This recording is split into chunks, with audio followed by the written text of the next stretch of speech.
இந்த உலகத்தில் ஒரே கோவில்ல பூலோகம், தேவலோகம், திருப்பார்கடல், வைகுண்டம் அப்படின்னு எல்லா விதமான தரிசனமும் கிடைக்கிற ஒரே தலம்தான் சிவகங்கை மாவட்டம் திருப்பத்தூர் வட்டத்தில் அமைந்துள்ள திருக்கோஷ்டியூர் ஸ்ரீ சௌமிய நாராயண பெருமாள் திருக்கோவில். 108 திவ்ய தேசங்களில் ஒன்றான இந்த திருக்கோஷ்டியூர் தலம் பூலோகத்தில் நர்த்தன கிருஷ்ணரும், திருப்பார்கடல்ல சௌமிய நாராயணரும், தேவலோகத்துல உபேந்திர நாராயணரும், வைகுண்டத்துல பரமபதநாதரும் காட்சி தராங்க. இத்தலத்தின் மகத்துவத்தை உலகிற்கு எடுத்து சென்றவர் ராமானுஜர்.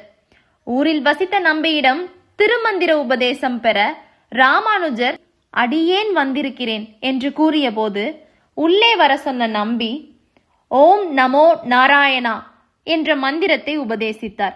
இந்த மந்திரத்தை யாரிடமும் சொல்லக்கூடாது, சொன்னால் நீ நரகத்திற்கு போவாய் என்றார்.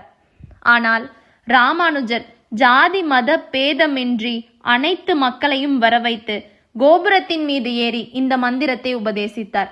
இதன் நினைவாக கோபுரத்தின் மேல் ராமானுஜரின் சிலையும் அவருக்கு நேர் நம்பி நிலத்தையும் இன்றும் நம்மால் காண முடியும்.